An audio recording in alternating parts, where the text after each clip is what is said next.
Founded in 1999 by Jason Burks, Retrospec Films is Oklahoma's largest turnkey production company of its kind. With over 2 decades of experience, a full-time team of over 20 talented individuals, a 12,000 square foot studio to create in, and thousands of successfully completed projects in both entertainment and advertising. You're in the right place if you like hearing some good old filmmaking stories. On this podcast, we will discuss the pursuit of creating things and the problems we solve by digging up projects from across the last 20 years and giving you a glimpse behind the scenes where the magic happens. You're listening to Retrospec Films from the Archives. Hello and welcome to Retrospec from the Archives. I'm Jason Burks. I am joined here by Jacob Hightower and Brandon Forbes. On this podcast, we dig things up from the past, thus from the archives, talk about some of the problems we solved and how we came together and created things. And if you don't know much about Retrospec, we are a film production company, and that's what we do. We are always coming up with creative ideas, solving problems for our clients, a whole vast array of things from TV commercials, documentaries, stuff in the entertainment space to product videos and training videos and everything you can imagine. So today we're very excited. We will be talking about a project for our absolute favorite pizza. Oh, yeah. Mazzio's. Mazzio's pizza. Mazzio's. Not Mazzio's. It is Mazzio's. So if you're out there, mark that. There's a split of people down the middle. It is. There It's almost is. 50-50. It's almost 50-50. Yeah. And But it is Mazzio's. yeah, Mazzio's. that's straight from the headquarters. So we've been commissioned to try to We let will people fight know. you if you try to tell us different. So this is a very unique project. Now, I love everything that we work on. That's probably why I do this for a living. But you know, there's just those ones that take you back to your childhood. In fact, you know, I'm going to start this one off with a story.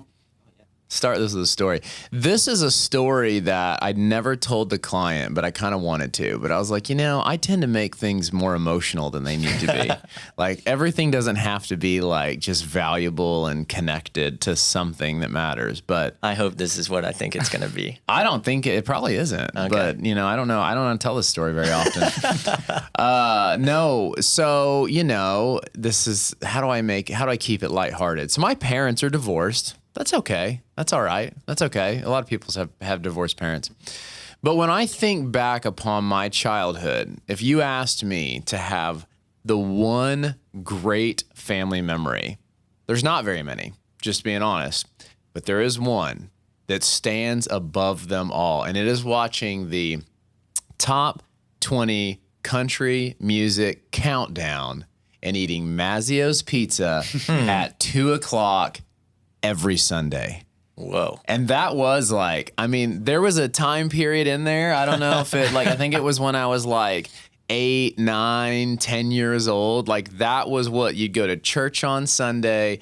Then you'd order sausage and pineapple, deep pan, Mazzio's pizza, and you would watch the country music countdown. And I kid you not, best memories of my entire childhood all wrapped around that moment. And it's funny because still today, many know that me and the sausage and pineapple are still super tight. Yeah. It's not one that you can get just on the, the lunch buffet. No. Special order. Well, you Custom. can. You can go over there and tell them, yeah. be like, what's going on over here? Hey, I need some sausage Sausage and pineapple. Come on now.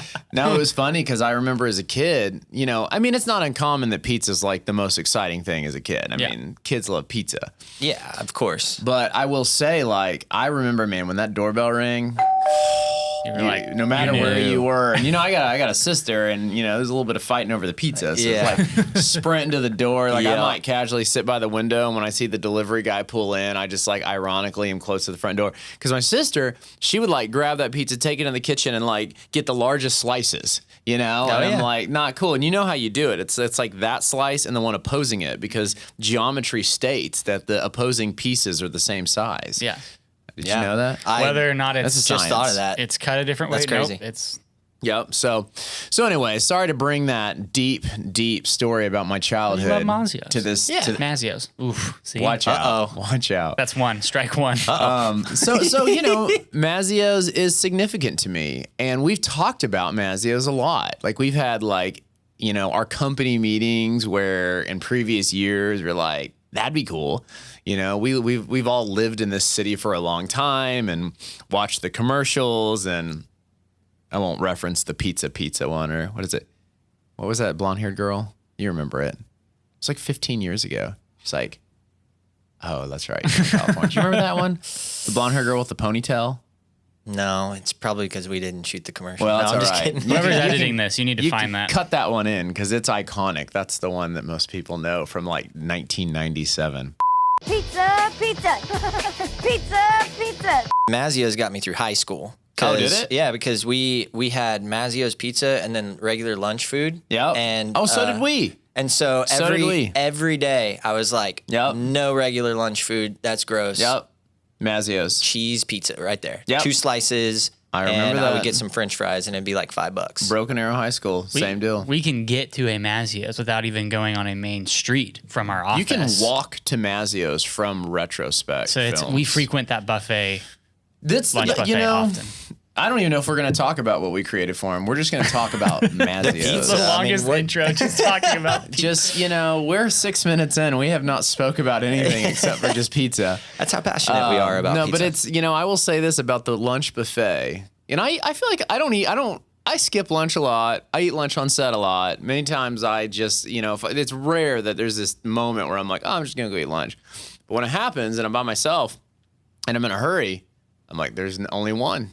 Yeah. The Mazzio's buffet. You know why? Because the pizza's already ready before I get there. So I just walk in and it's like, hey, I just came out of the oven. Why don't you eat me? And why don't you dip me in some of the best the ranch? Oh, the ranch. We haven't even talked The about best the ranch in probably at least the state of Oklahoma. I'd say I'd say California. Yeah. I can say that. So this side of the Mississippi, everything west of the Mississippi, Yeah. that ranch dressing. I'd fight somebody on that. I think we should just wrap this up and get over there. Thank you guys for I listening. kind of want some ranch. Are we gonna go to Mazzio's for lunch? Going to Mazzio's for lunch. Okay, so, all right, we talked about pizza, my childhood, all the things, right? If you like it, then I love it. Put some extra on the next one. Got me hustling to the beat. Fresher than I ever seen.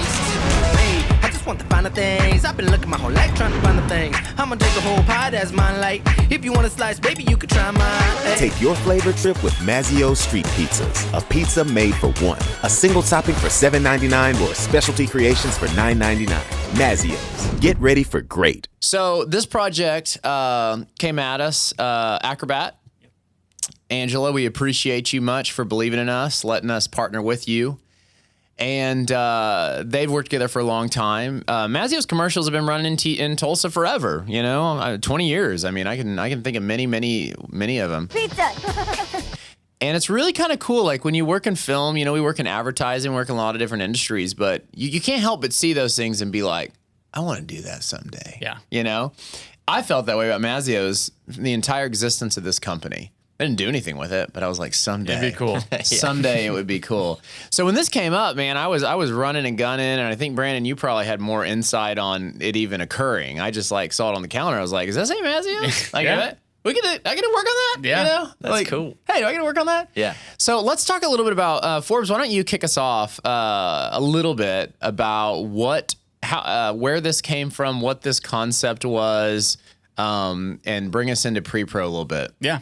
So I think by the time this is airing, this product might still be available, but it might not. So I don't know. But they're basically launching this, I guess maybe you call it prototype. Street pizzas. Street pizzas. And they're like individual pizzas. They're kind of like Flatbreadish. Flatbreadish. They're longer. They look like what would maybe be a flatbread that you get at like another restaurant or place like that. But it's they have you can just do cheese pepperoni or you can do custom.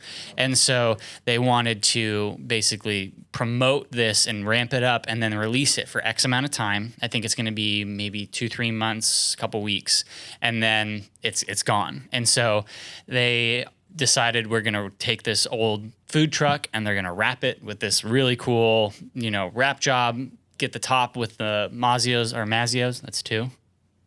That's 2. Third one, I'm out of here, just for the record. Apologize. I think maybe it's like a Mazzio's Midwestern apologize. thing. I'm from California, so I'm just going to say. That's probably what's happening it's right there. there. Mazzios. They wrapped it. It looked awesome, and they wanted to basically just feature different parts of kind of Oklahoma, but really more like northeast to just kind of Tulsa. So we ended up kind of listing places where they wanted to have this truck drive by, and we were going to get drone footage, gimbal, some car mount stuff. And then eventually what this truck is doing is it's driving to this party, and this party is where these street pizzas are revealed. There's a bunch of people there. The driver hands out the pizzas, beauty shots, end screen. And so we had a couple calls, kind of narrowed down our list. I think we ended up doing Blue Whale in Catoosa, the Golden Driller. We did some stuff downtown. We did a barbershop scene, which was really cool, with T's Barbershop, which, I mean, that was like one of the nicest guys I've ever met. was awesome. That was awesome. He was really cool. Down on Black Wall Street, and then did some stuff on Jinx, and then in Broken Arrow is kind of where we landed. And I don't think the Jinx shot made it in there, come to think of it. it was in the... Yeah, I saw it in a proof. It was in one of the proofs. I know that we're going to do like 2 or 3 versions, all but right. yeah, I think in the one that they're doing right now, Worked hard for that shot. You only have 30 seconds hard. to do all of this. And as we were shooting it, I think, we were sitting with the client. We're like, I think we can definitely like get another 2 to 3 versions out of this. But we shot all of it, and everybody was super happy. Shooting food is not easy, especially when it's something that needs to be really warm. Like we had multiple waves of pizzas coming, and then we had a warmer. You know what I've always said? It's not easy being cheesy. when it's cheesy. Whoa. It's close. Whoa. But yeah, because cheese, when it's hot and melty, looks great. But then when it's been sitting for like 10 minutes, it doesn't look good. And so I think we did a killer job looking at everything, and it was awesome. Yeah.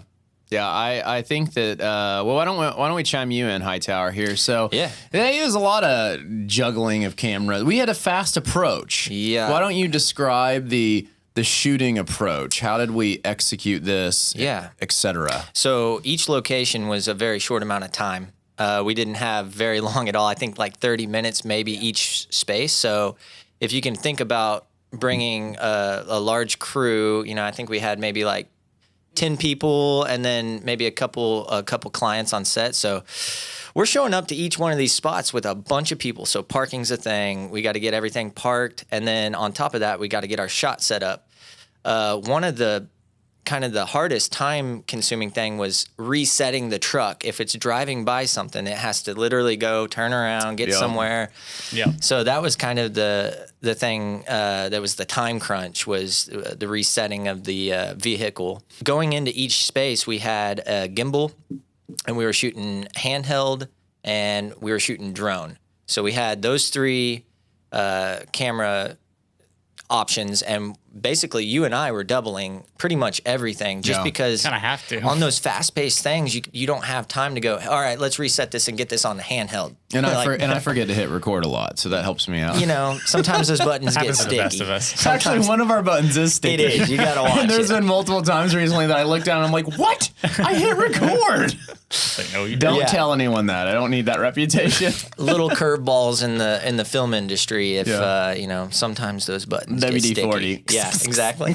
Little super glue, WD-40 on cameras. It's perfectly fine. Totally fine. No. But we try to execute everything with just coming into each spot, respecting each space. The people that are letting us film there, it's awesome that they're letting us film there. So we respect the space, and we try to get in and out without really anybody noticing we were there. So that was fun. Trying to do fast. I love fast-paced shoots because it makes the day go by. It goes fast. It just goes so fast. Talk a little bit about the car mount. Yep. And then also just it was kind of a unique method when we were, like, a lot of the drone shots, because of this fast pace, it was like I'd be flying the drone, trying to chase a car, and we also need footage handheld. So, like, you're shooting handheld, of it at the exact same time that I'm trying to get the drone shot of it. So we're sort of like positioning ourselves in weird places to just be able to like show up somewhere, be there for like 10 minutes and move on. Talk a little bit about that, and then tell me about the car mount. Yeah, so for instance, when we showed up to the Blue Well, you and I had to cross the road, get in the center median, have the truck come out. Brandon, you were in the truck. We had you on the phone. Yep. So were you laying on the floor? Yes. For one, well, when, like, I had to. The first take, you went by and you were like, we can see you. Yeah, because I was shooting handheld, and I had one of those tracking shots with the vehicle, but then I have to stop right on the Blue Well as it passes. So it's kind of a tricky shot. Yeah. And then you had a really tricky drone shot going on. So we both were like juggling hard shots. I almost ran into a tree. Yeah. I was not going to join the club. That's how you get the best shots, man. I looked over there and it was like, and you know, those trees, sometimes the sensors don't catch those branches. Oh, no. And I just stopped and it was like, Yep. Yeah, so that was one instance of how we had to coordinate, like all three of us here had to coordinate and make that happen in like 15 20 minutes tops. And then we had to already be at the next place. And we're going. Oh, yeah. And you know, that brings me to basically we do a few more shoots and then we get into the downtown stuff to where we need a car mount to have him driving and him just reacting. You know, because we need those shots too. We have all the shots of him driving past on the outside, but do we have any on the inside or on the vehicle? So that was really cool. Luckily, it had a big metal bar that was like welded into the vehicle that we could mount onto and, you know, leave it to the engineer here to triangulate a system and make sure our camera doesn't fall on the ground. I mean, that's always the biggest fear in my opinion is, we're going to get an awesome shot, but right, is it going to cost us like $15,000 shot? Exactly. Yeah. So, you know, every time rigging those up, it's a little nail biter, but I have faith in our team and I have faith in what we do and it always works out. So. It's been kind of fun recently. I mean, we have specialized equipment for that now, which is awesome. Like when we used to do car mounts, it was just like me being like, just a bunch of C-stand arms. It was like the truck thing on the short film we shot. Oh, that's a great example. Yeah, where you're just like geometry, man. That's my place. But now we've bought some specialized stuff that has some really unique parts and stuff where it's like, oh, this is great. This is fast.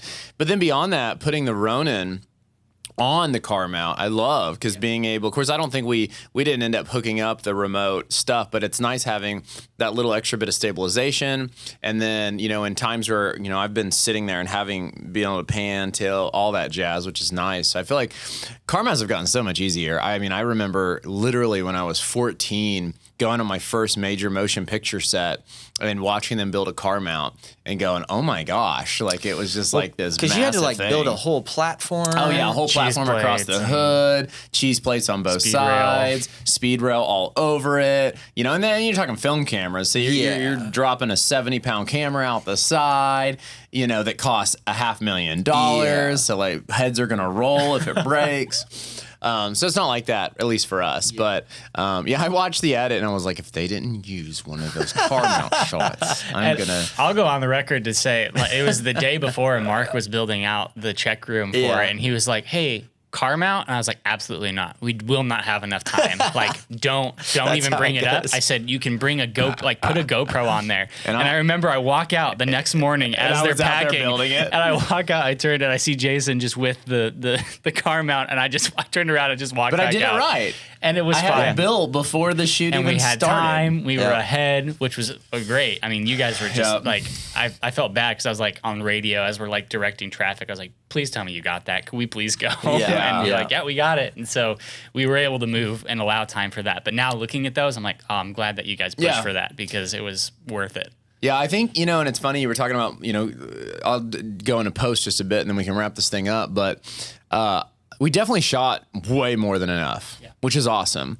And it's funny, like the storyline of like driving around town, super friendly pizza guy that's like, what's up? Hey, you know, this whole vibe. And then eventually gets to his location and there's a party. And I think that's when the Miley Cyrus song kicks on, right? Yep. Yeah. In the USA. Yeah. But even the amount of footage we shot there was way more than enough. And I guess I'm excited. You know, I think the edit so far looks really good, but it is exciting to think that, like, I think over delivering is something we specialize in.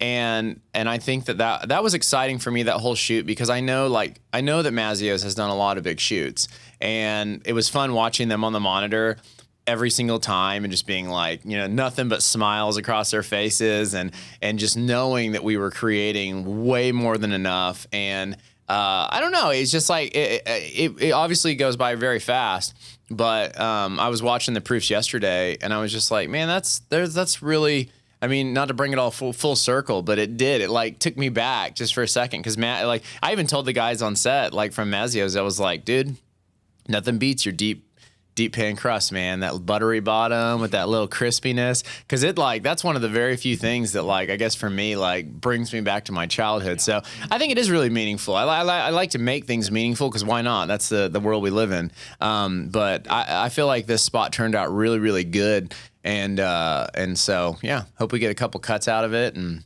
all that stuff. All right, so let's just talk a little bit more about the post-production on this, the amount of footage we got and how it pulled together. And Hightower, I think we're going to swap you out with Cole, the editor. Hello, Cole. Hi, this is the second or third time you guys have snapped me in here. We It's getting a little repetitive. Should we call you beforehand? Yeah. Were you doing something important? Well, I was at Mazzio's. Cole! I was in the buffet. Oh, we should have had like some pizza. Yeah. Sorry, man. Sorry that we took you out of that ranch. I mean, I'd already paid, so, you know, I just didn't get to eat anything. They'll probably let you come back. Yeah. Just tell them you edited the commercial. Yeah, That's true. there you go. They might care. Well, Cole, let's just talk a little bit. I'd like to get your opinions on this edit. I know that you and I sat together for just a brief moment and gave you a little bit of feelings. You know, one of the things I think we felt, which it also always makes me sad when we shoot so much footage and then it only ends up in a 30. But as an editor, it's also nice when you're like, dude, I have a ton of great footage. I hope you feel that way. Oh, yeah. Give us your feelings. Well, I usually have Hightower or Brandon come in and tell me, like, what your favorite shots are, so I can make sure lie. not to use them. Oh, there we go. Perfect. Don't use the car shots. Nothing.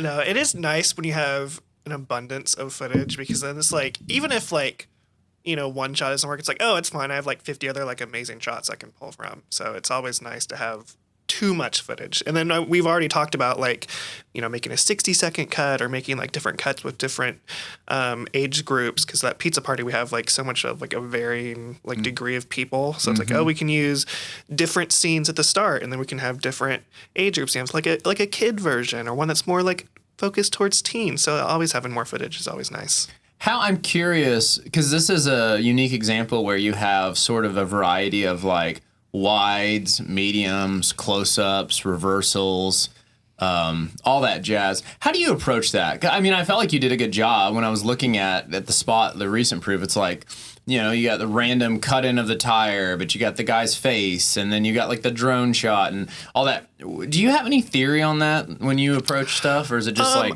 experiment? I'm sure there is like a certain theory you could ask, you know, people would like write books and stuff about. But I usually just approach it like in a storytelling sense, where I always try to make a shot make sense in a story. So it's like, oh, we want to have like a stylistic shot of him getting in the car and you see it moving. So you get a close up of the tire, or you see, you know, he's waving at somebody.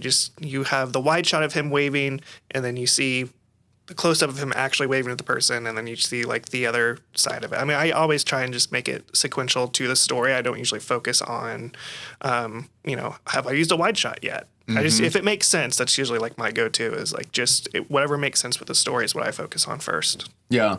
How on this one, I'm curious, did you even go about, I mean, and maybe it's generally true, but maybe there's something uniquely different about this one. How do you go about even choosing shots? Like, do you just sit down and watch everything, or what do you do? Yeah, I mean, I feel like my process is usually a bit different than everyone else's. I will go in and I'll just put all of the shots in a timeline, and then I'm just looking through the entire, you know, 5 hours worth of footage, and I'm, you know, just picking 20, 30 shots that I'm like, yeah, those are good shots. I like those. And these were a little bit easier because, you know, when you're driving around, you're obviously going to get shots that are better than others. It's like, oh, you do one shot and there's a truck passing through, so I'm not using that one. That one's dead. It's not going to be used. So this one's a little bit easier than others to go ahead and pick shots out. But I mean, like I said, there were so many good ones, so it was a little bit hard to. Tell me a little bit about one specific nuance that I feel like I'm always struggling to do, but I know you probably think about a lot, is when you're trying to get all of the right pieces in one shot because you don't have time in the edit for more than one shot. You know, I'm talking about like the truck, but the whale's behind the truck.